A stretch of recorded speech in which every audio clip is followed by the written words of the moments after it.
Bonjour à tous. Une fois n'est pas coutume, nous allons parler aujourd'hui dans cette vidéo d'un volcan. Et d'un volcan en Islande qui menace, qui pourrait avoir une explosivité à 7, je vais vous expliquer tout cela, et entraîner un mini-âge glaciaire, y compris pour nous. Et vous me direz, c'est étrange, ça n'est pas l'objet traditionnel de cette chaîne. Eh bien, vous allez comprendre pourquoi. Parce que d'abord, il faut se souvenir que le moteur de l'histoire, c'est parfois la surprise. C'est peut-être même sa seule loi. Il peut y avoir des imprévus dans l'histoire qui modifient, bouleversent l'histoire des hommes. Il faut toujours l'avoir à l'esprit et cette affaire va nous le montrer. Deuxièmement, parce que dans le narratif climatique actuel, tout cela s'insère, vous allez comprendre. Et par ailleurs, il y aurait, si ça se produit, ça peut aussi ne pas se produire, il peut très bien ne rien avoir demain matin, on en reparlera, mais si ça se produit, il y aura des conséquences économiques, agricoles, politiques, géopolitiques considérables. Et donc, c'est totalement du ressort de cette chaîne. Bref, je vais vous expliquer tout cela dans un instant. On parle de l'Islande, on va se fonder sur des articles très précis, des sources très précises comme d'habitude. Ce sujet va monter, vous allez voir dans l'actualité, dans les heures et les jours qui viennent de toute façon. Donc l'état d'urgence a été officiellement décrété par le gouvernement islandais. Il y a une ville qui est déjà évacuée, Grindavik. Et le nom de ce volcan, c'est le Fagradalsfjall. Je ne le redirai pas pour le moment. Et il a déjà connu 3 éruptions en 2021, 2022, 2023. Mais là, on est sur une activité très supérieure, absolument incomparable, dit-on, en termes de volume et de vitesse inédit. Volume de magma qui était à 5 km sous le sol, qui est monté à 800 mètres pour l'instant, et sur des volumes qui sont incommensurables par rapport à tout ce qu'on a connu déjà là-bas. À tel point, on parle quand même pas de rien, Libération ce 12 novembre titre « L'Islande face à une menace d'éruption volcanique ». Même dans le pire des scénarios, écrit Libé en titre, on n'avait pas imaginé ça. Courrier international ce 12 novembre, une situation inédite depuis 50 ans. Sinon, je vous en parlerai pas. Pour que vous soyez bien informés, le volcan dont je vous parle actuellement là en Islande, les spécialistes estiment qu'il pourrait avoir un indice d'explosivité, c'est une échelle de 8, à 7. Ce qui s'est passé en 2010, je vais vous rappeler les conséquences. On est monté au maximum à 4. Pourtant, il y avait déjà d'énormes conséquences. On estime le coût financier aujourd'hui à 1,7 milliard de dollars sur le préjudice estimé par les compagnies aériennes, car à cause d'un énorme nuage de cendres fluctuant dans l'hémisphère nord, surtout en avril-mai 2010, il y avait eu 100 000 vols supprimés, y compris en France beaucoup, en un mois. Il y avait eu 10 millions de voyageurs bloqués. Je vais vous parler d'un indice d'explosivité de 7. On va remonter encore plus en arrière, beaucoup plus en arrière, en 1258. Un volcan en Indonésie, le Samalas, et qui a été identifié comme le coupable seulement en 2013. Coupable de quoi? D'un truc énorme. Article de Slate qui date du 4 mai 2020, conséquences sur tout l'hémisphère nord. Le panache de son explosion, parce qu'il est entré donc en éruption en 1258, a atteint 43 km d'altitude et a entraîné une mini-ère glaciaire au XIIIe et au XIVe siècle. Ça a duré 200 ans, presque. La planète s'est assombrie. On parle de dizaines de milliers de morts, des famines, l'avancée des glaciers des Alpes et des conséquences agricoles, économiques, politiques, des révoltes considérables. À l'époque, cette éruption a un indice d'explosivité de 7 sur 8. Comme, je vous le dis, potentiellement le volcan islandais dont je vous parle.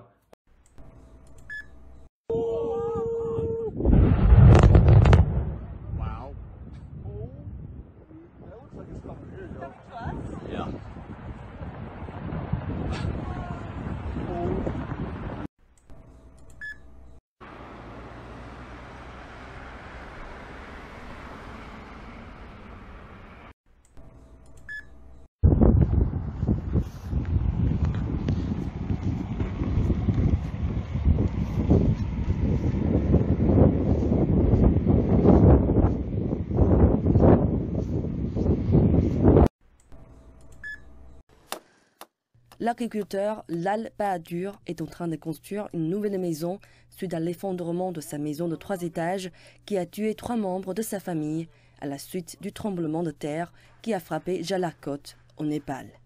Il est aussi resté coincé sous les décombres sans savoir que les membres de sa famille étaient morts au-dessus de lui. Cette structure temporaire sera leur nouvelle maison jusqu'à ce qu'une maison permanente soit construite.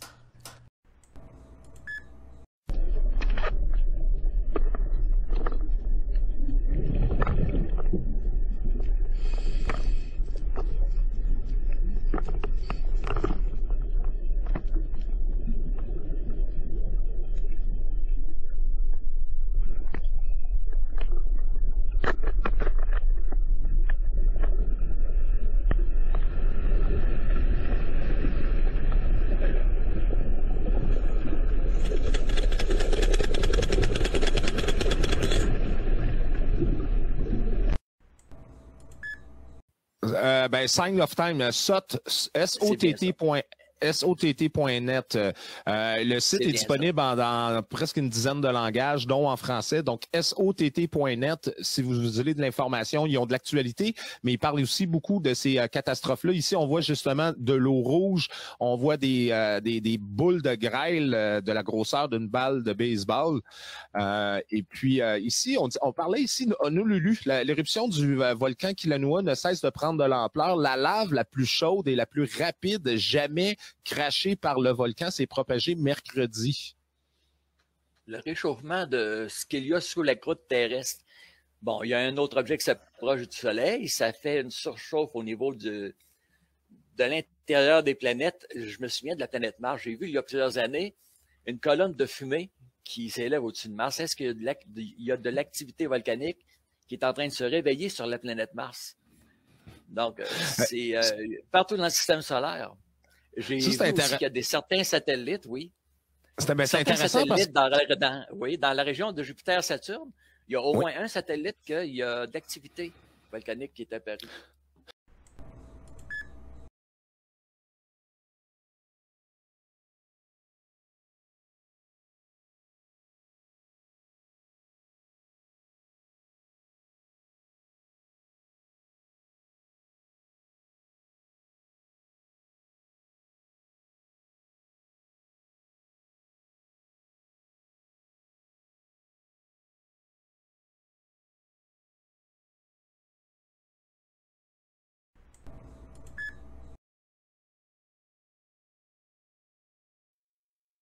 One immediate action that we discussed as premiers that can be taken to address the affordability challenges is to ensure that all Canadians are treated fairly by the federal government when it comes to the federal carbon tax and home heating. We would love it if there were a silver bullet on climate change. But the carbon tax is not a silver bullet. The effect of the carbon tax, and is it actually achieving what it was intended to do? And I would say, no, it's not. We do think that that this deserves a collaborative approach. And if we just could have got away from this very rigid political doctrine that we have to do this and it has to be across the board for this broad country that we have that's so diverse and different, I think we could have avoided this outcome. The issue isn't the policy, it's how the policy is being applied, and up until now largely has been somewhat fairly applied across the nation. I don't think anyone can say this today. I hope that it comes to British Columbia in the same way for the 30,000 people who get that feeling in the pit of their stomach when they hear the fuel pump truck when they hear the fuel truck pull up to fill up their tank and they know a bill's coming in the mail. There may be other options that emerge in the future with technology, but in the meantime, all this is doing is just causing unfairness, making life less affordable, and really harming our most vulnerable as we get into the winter season. Je pense que c'est la manière gagnante de travailler, puis on s'est entendu ce sujet-là. I should just mention we don't have translation. Yeah, the translation didn't work. So. But as part of Canada, it should be a bilingual country. So I think it's normal that I can speak in French during a federal council.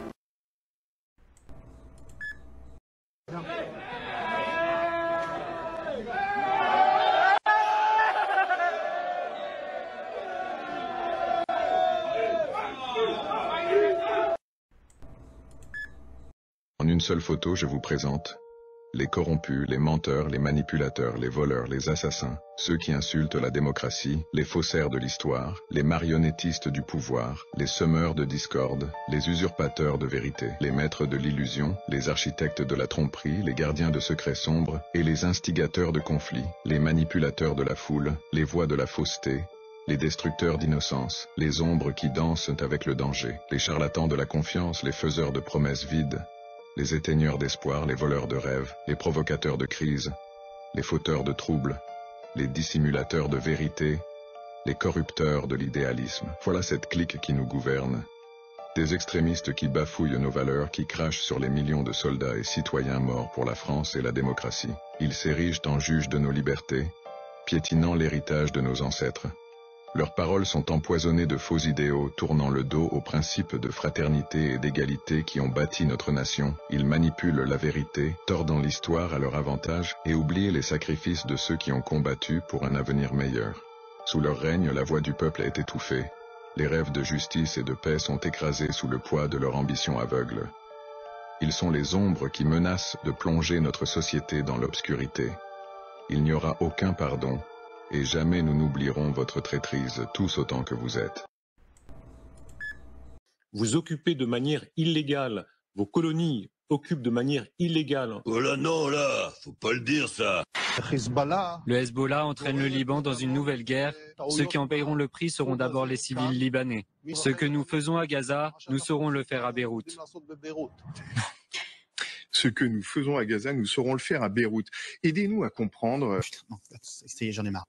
Ils ne font pas juste un geste politique. Ils y vont parce qu'ils pensent que ça va accélérer la fin des temps et donc la venue du Messie, ultimement. D'où le projet aussi qu'ils ont, et dont ils ne font pas mystère d'ailleurs en réalité, de construire le troisième temple. Si les gens savaient ce que pensent les sionistes qui lisent le Talmud babylonien, eh ben je pense que beaucoup de chrétiens seraient choqués. Écoute ça. Les Juifs ont toujours su au cours de l'histoire que si les chrétiens savaient ce qu'il y a dans le Talmud, ils se mettraient très en colère. Ainsi donc, les Juifs ont pu cacher leurs déclarations les plus blasphématoires sur le Seigneur Jésus-Christ parce que les gens ne parlaient pas hébreu. Voici ce qu'ils disent sur Jésus dans le Talmud. Il y a des sections là-dedans sur Jésus. En fait, il y a un livre entier qui a été écrit par le directeur des études judaïques à l'université de Princeton, Dr. Schaeffer, un juif. Il a écrit un livre, Jésus dans le Talmud. Selon le Talmud, Jésus était un produit de l'adultère. Le fils bâtard de Marie est un soldat romain du nom de Pantera. Il passa le début de sa vie en Égypte, où il apprit la magie noire, l'idolâtrie et la sorcellerie. Jésus est né d'une putain. Marie était une putain. Elle a eu des relations sexuelles avec de nombreux hommes. Le père était un centurion romain. Le Talmud blasphème le Seigneur Jésus en le traitant d'idiot et en le comparant avec des personnages maléfiques de l'Ancien Testament, tels que Balaam, Ahitophel, Doeg et Djérazi. Est-ce que le Talmud parle de Juifs ayant tué Jésus? Vaguement. C'est l'avocat français, Maître Gilles Devers, qui est à l'initiative de cette plainte collective, mais qui reste ouverte à tous ceux qui souhaitent les rejoindre. Ben, écoutez, nous, on est là d'abord pour faire notre travail d'avocat vis-à-vis de la Cour, vis-à-vis du procureur, et de lui dire qu'on a vu ce qui se passait et que ça justifie la plainte pour génocide. Mais on est également là pour les Palestiniens, pour leur dire vous avez maintenant une armée d'avocats. Il y a 300 avocats à travers le monde qu'on a réunis en 10 jours, c'est-à-dire qu'on peut en avoir 3000. Et quoi qu'il arrive, la cause des Palestiniens sera entendue devant tous les tribunaux internationaux ou les tribunaux nationaux. Aujourd'hui, la plainte, elle a été déposée par des associations et des syndicats. Mais toute personne peut nous rejoindre, vu que c'est une démarche de témoin. Après, il y aura les procédures de victimes. Et on a déjà des premières demandes qui nous viennent de Palestine. Mais là, pour le moment, c'est une affaire de témoin. Et on est passé donc par les associations, on a une couverture mondiale. Et par les avocats, c'est la même chose. On a des avocats qui viennent absolument de partout dans le monde. De l'Australie au Brésil, en passant par le Pakistan, toute l'Europe, l'Afrique, le Canada. Et donc on a montré en 10 jours qu'on a un réseau pour de personnes qui, dans le monde entier, se lèvent en disant « Non, c'est pas possible, on a vu ce que c'est, et vous, les gouvernements, vous pouvez pas dire « On ne savait pas ». Les initiateurs de cette plainte comptent bien aller jusqu'au bout de leur démarche, à l'heure où les bombardements israéliens ont déjà fait plus de 11 000 morts, dont près de la moitié sont des enfants. La carte Ticket Resto, qui fonctionne sur certains produits et pas d'autres, est un exemple de ce que sera la monnaie numérique si on ne se réveille pas très vite. Si le cash disparaît et que seule reste la monnaie numérique, alors tous nos achats, en plus d'être tracés à la seconde, seront soumis à des critères d'utilisation. Ils pourront décider, par exemple, qu'on doit utiliser nos salaires dans un temps donné, sous 1 mois, sous 3 mois, sous 6 mois. Et donc, la possibilité d'épargner sera terminée. Ça, c'est la monnaie dite fondante. Ils pourront aussi décider qu'on a le droit d'acheter que tant de chocolat ou tant de viande ou que sais-je, nos plaisirs du moment, basés sur des critères totalement arbitraires. Ou pas du tout, si on a dépassé notre quota carbone ou notre quota liberté d'expression. Bref, fini la liberté. Il faut arrêter cette folie. Il faut vraiment se réveiller immédiatement parce que ça, c'est pas pour dans 10 ans, dans 20 ans, c'est pour demain. La technologie est déjà là et c'est en route. Donc, il faut se réveiller immédiatement pour préserver notre liberté. On va cibler un objectif où il y a, je sais pas, une école et en dessous il y a un centre opérationnel du Hamas. C'est horrible, mais bon, on comprend la logique. On ne cède pas au chantage du bouclier humain et on tue des civils. C'est horrible, mais il y a une raison.